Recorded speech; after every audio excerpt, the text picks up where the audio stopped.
Salut! Aujourd'hui, on va faire ce tiroir et parler de charnière invisible.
Bon, j'ai dû me faire une deuxième séance de découpe parce que j'avais pas fait assez large. J'avais pensé que c'était du 16 mm et c'est du 19.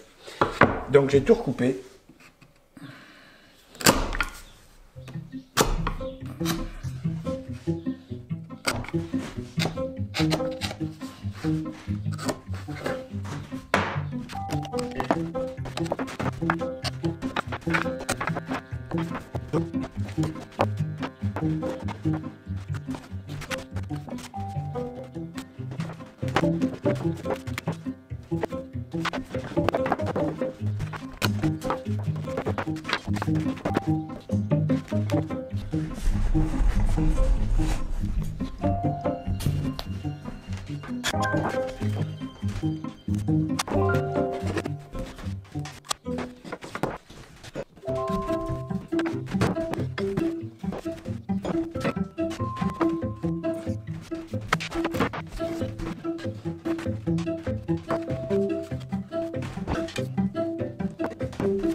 Alors pour ceux qui se demandent ce que c'est que cette colle Bostik, voilà, c'est de la PU, extérieur bois, enfin voilà, c'est en gel, ça va pas mal. Il faut pas en mettre beaucoup.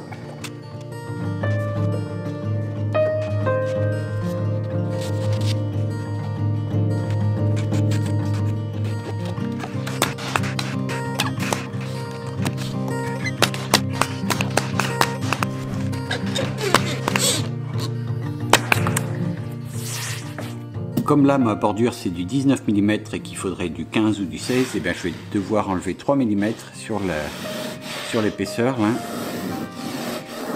Sinon ça passera pas dans la coulisse du tiroir.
Bon, il y a la même pente de chaque côté, il y a une pente rentrante, ce qui est pas plus mal.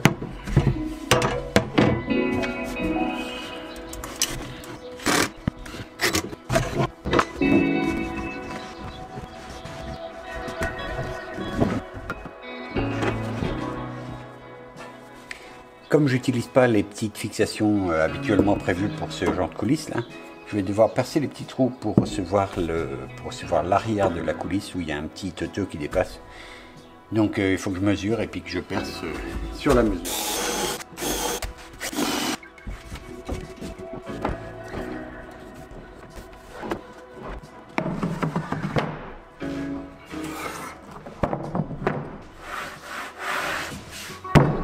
Voilà un bout de tilleul, je vais découper une façade dedans en gardant cette fente là. Et puis voilà, ça va être la façade telle qu'elle est là. Je vais quand même mettre un coup de rabot, mais je vais d'abord découper en largeur.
Rubio m'a fourni des échantillons. Là, il y a plein de nouvelles couleurs, y compris un velvet green, donc un vert velours, qui me semble pas mal.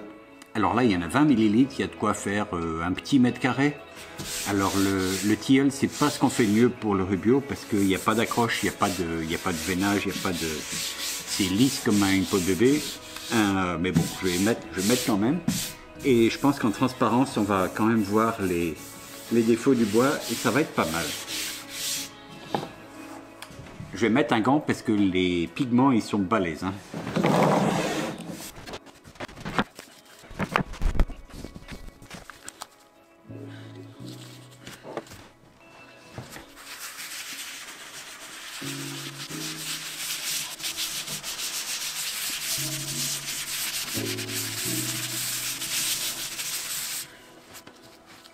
C'est pas facile avec le tilleul, ça pompe tout d'un coup.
Quelques jours, il y a des gentils followers qui m'ont envoyé un carton de charnières de récupération. C'est des charnières de chez Blum qui ont l'air d'être pas mal du tout. Et en tout cas, je les remercie. Voilà leur petite trombine. Merci à Quentin et Donatien, c'est super. Je vais vraiment en faire quelque chose. Je ne sais pas encore quand, mais je vais en faire quelque chose. Dans les charnières invisibles, dans les modèles les plus simples ou les plus complexes, il y a 3 marques qui dominent le marché. C'est Blum, Grasse et Tige que voici. Là, c'est des charnières toutes simples. C'est de la récupération que j'ai fait sur des démolitions de temps en temps, de façon à pouvoir dépanner un client ou un autre plus tard. Bon, je mets un stock de ces vieilles charnières. Je les garde au cas où ça puisse dépanner quelqu'un. Plutôt que de tout remplacer le meuble, j'aime bien rendre service comme ça. Mais voilà, celles-là, elles sont un peu hors propos. Et en matière de charnière, j'ai dû un peu choisir mon camp. J'ai choisi mon camp chez Grasse, avec ces séries de charnières. Là, c'est du beaucoup plus haut de gamme. Il y a non seulement la fixation sans vis, on ferme la charnière dans son logement juste en appuyant sur le capot. Et ensuite, il y a un système de piston hydraulique qui rentre tout seul, qui ramène la porte tout seul, et on ne peut pas claquer la porte. Le retour de la porte peut aussi se régler, la vitesse de retour de la porte peut aussi se régler. Donc ça, c'est vraiment une charnière super complète. Ça vaut pas très très cher, hein. Dans les charnières les plus chères, ça doit valoir entre 6 et 7 euros hors taxe. Et les moins chères comme ça vaut moins de 2 euros, hein, un truc comme ça. Mais celles-là, elles sont quand même vachement évoluées. Et vachement bien celle-là. Moi, j'utilise principalement ces charnières haut de gamme. D'abord parce qu'elles vont vite à poser. Ça se pose sans vis et tout ça. Ça se monte, ça se démonte sans vis. C'est vraiment pratique. Et ensuite parce que voilà, ça fait des mouvements, ça fait des mécanismes qui fonctionnent dans le temps et qui tombent pas en panne. J'ai jamais eu de soucis avec ces choses-là. Voilà, je suis avec Grasse parce que ça s'est fait comme ça.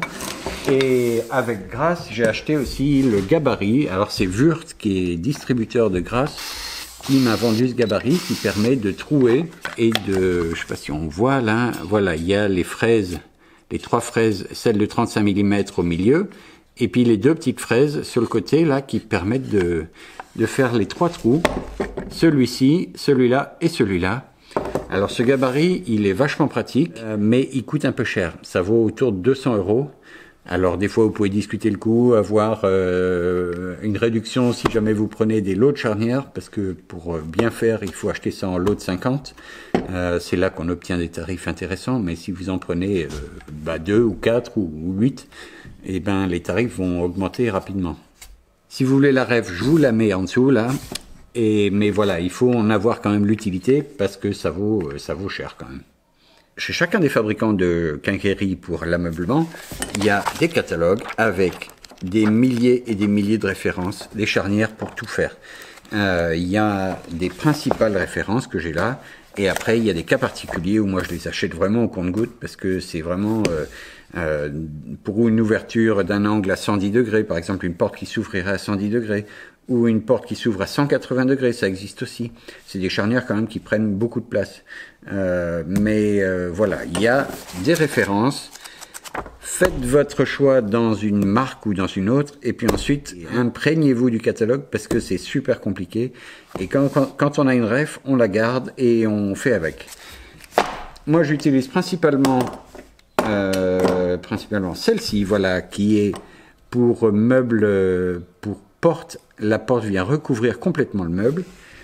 Celle-là, la porte, quand elle est fermée, voilà, la porte vient recouvrir complètement le meuble, c'est celle-là. Ensuite, la porte ne masque pas le meuble, le caisson du meuble. Donc là, il faut un champ, habiller le champ, par exemple, avec du massif. Et puis, il y a le panneau mitoyen.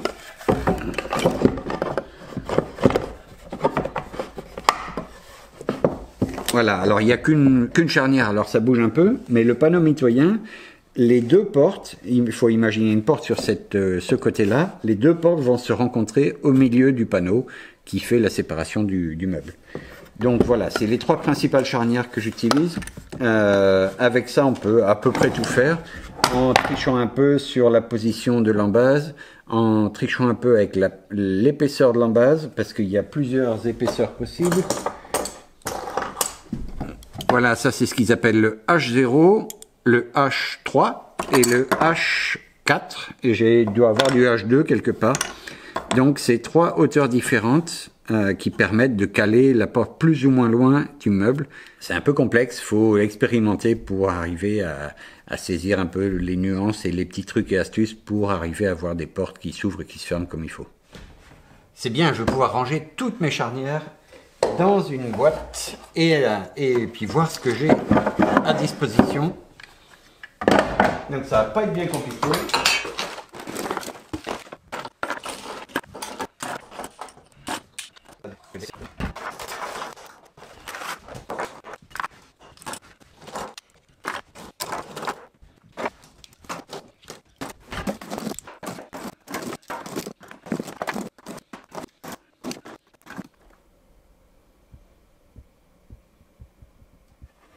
Voilà, je suis vraiment content de la façon dont ce tiroir est sorti.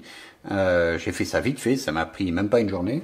Et donc voilà, c'est très bien. Et d'autant plus que maintenant je peux visualiser tout ce que j'ai, ce que j'ai pas. Et parce que j'ai déjà commandé des boîtes alors que j'en avais encore. Donc là, j'ai plus vraiment d'excuses. Je sais ce que j'ai en stock, je sais ce que j'ai pas. Et donc ça sera beaucoup plus facile. Merci d'avoir suivi ce film et à très bientôt pour de nouvelles réalisations. Allez, ciao!